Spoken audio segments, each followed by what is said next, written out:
This is what he said. الرجال قوامون على النساء. That men have something called قوام, over women. بما فضل الله بعضهم على بعض. Because of what Allah has given to the one over the other. وبما أنفقوا من أموالهم. And because they spend of their wealth, spend it on the women and children. What is qawwam? Our beloved teacher of blessed memory, Maulana Fadl Rahman Ansari rahimahullah, in his book The Quranic Foundations and Structure of Muslim Society, which we hope inshallah will be taught in this country soon, he explains the word qawwam. And he says it means that men must maintain women. So if you can't afford to maintain, you cannot marry her. No. You must first be able to maintain before you can marry. Men must maintain women.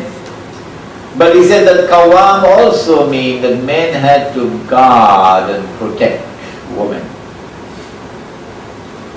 And so men are the guardians of women. And because men are the guardians of women, that gave to men a measure of authority, over women. In consequence of which, the verse continued, فَالصَّالِحَاتُ قَانِتَاتٌ حَافِظَاتٌ لِلْغَيْبِ بِمَا حَفِظَ اللَّهُ. Good women, righteous women, are qanitat, humble, obedient, and submissive to Allah subhanahu wa ta'ala, to His Messenger sallallahu ta'ala alayhi wa sallam, and to their husbands or to their guardians. Now that is the problem in today's world. Women have been writing to me after my articles were published in the newspaper, writing to me, questioning, challenging this institution in Islam that a wife must be obedient to her husband. Why, they ask, why can't we just sit together as husband and wife and have a harmonious relationship, no quarrels, no fighting? All the relationship is one of harmony, all the decisions are taken with mutual agreement. I said, fine. In such a marriage, the institution of obedience is there, but you had no need to invoke it. But what about if a situation arises where you have disagreement between husband and wife?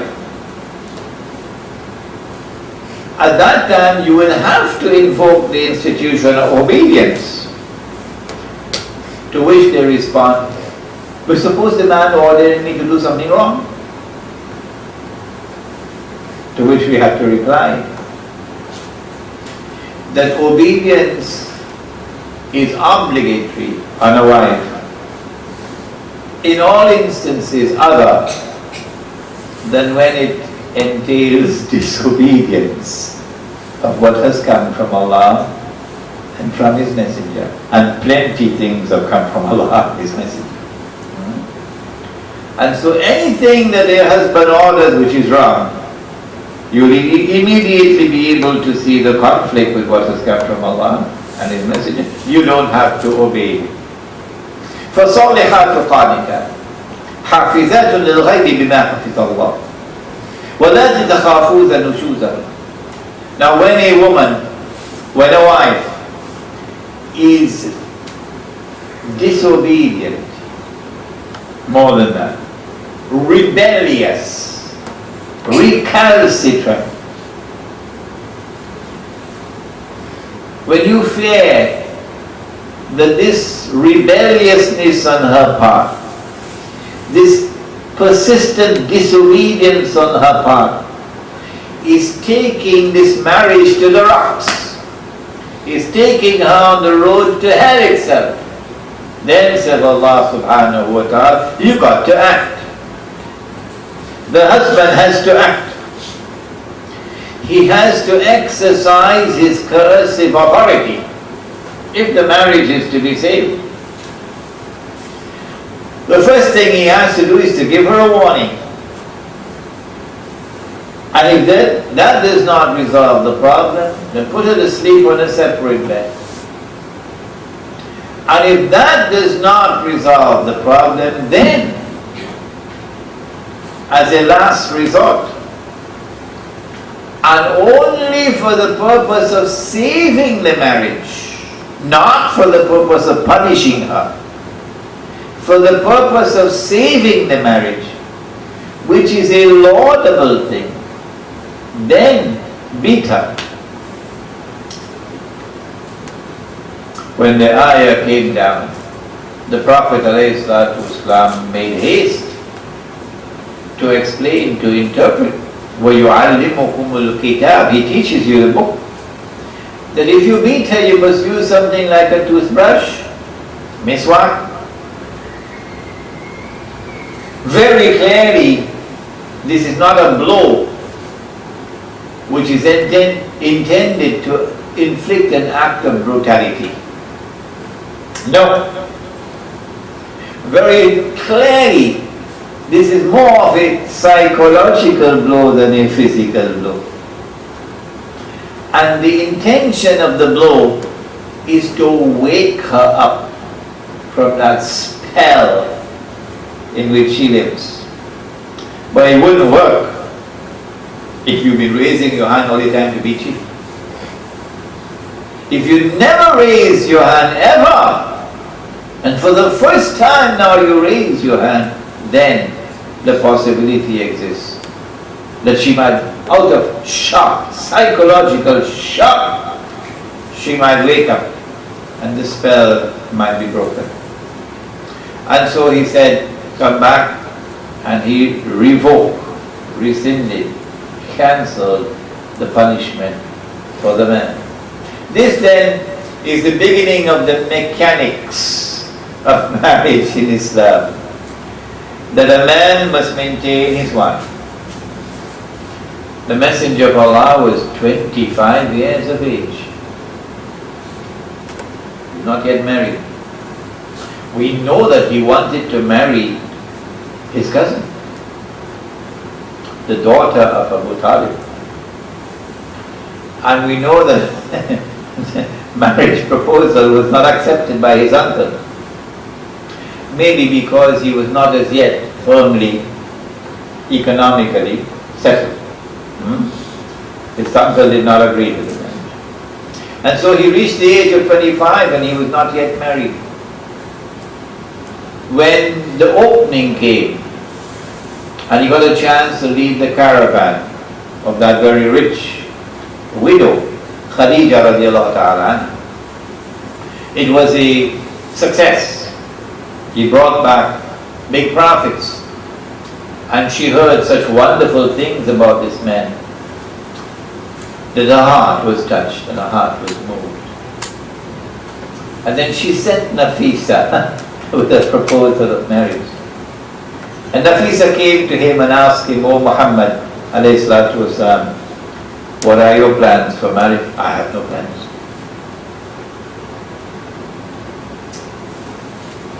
What about if someone were to offer marriage to you and does not need to be maintained? He has her own means. We asked, who could that be? And then she said, Khadija radiallahu ta'ala. He was courageous to say yes. Because if you are poor and your wife rich, it could create a problem for you. And you are 25 and she is 40, it could create a problem for you. But it is the goodness of his heart to put a good meaning to everything, to hope for the best in everything, not to have a mind that is negative, not to have a mind that is suspicious. I don't trust anyone. Not that kind of man. And so he said yes. And he married her. And she put her wealth at his disposal. And they lived happily together. As soon as a man has the means to maintain a woman, he's under an obligation to marry. He doesn't have the freedom to say, man, me ready yet now. I take it my time. I take it my time. No.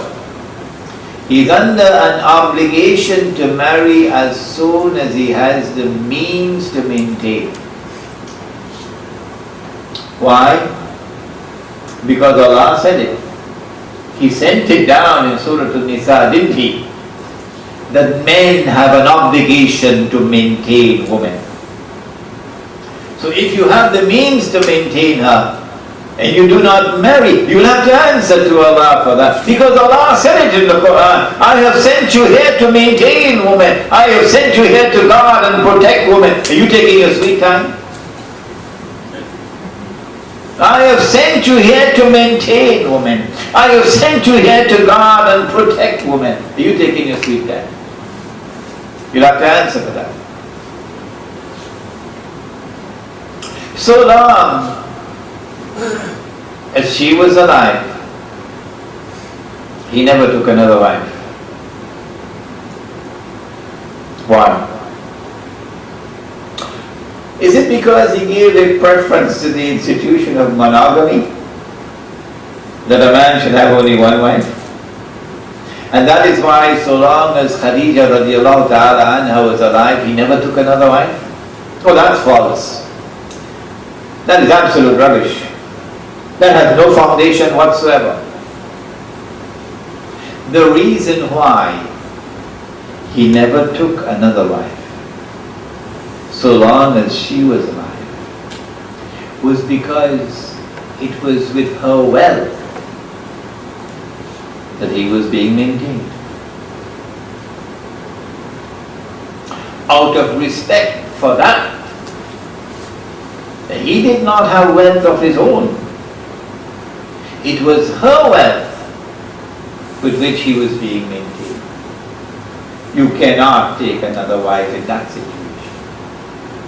But when she died, and he inherited of her wealth, and also from the Anfal, the spoils of war, 1/5 of which were for Allah and His Messenger. And the spoils of war started coming in after we had the Hijrah. Then the Messenger of Allah took many wives because he could afford to maintain those wives. And so a man must labor in order to be able to maintain his wife. But when he marries her, the property and the wealth that he brings into the marriage is his. And the property and the wealth which she brings into the marriage is hers. He has no right to her property. And she has no right to his property. He has a duty, however, to maintain her from his property, unless she places at his disposal her property. If a divorce takes place, then when she leaves with her property.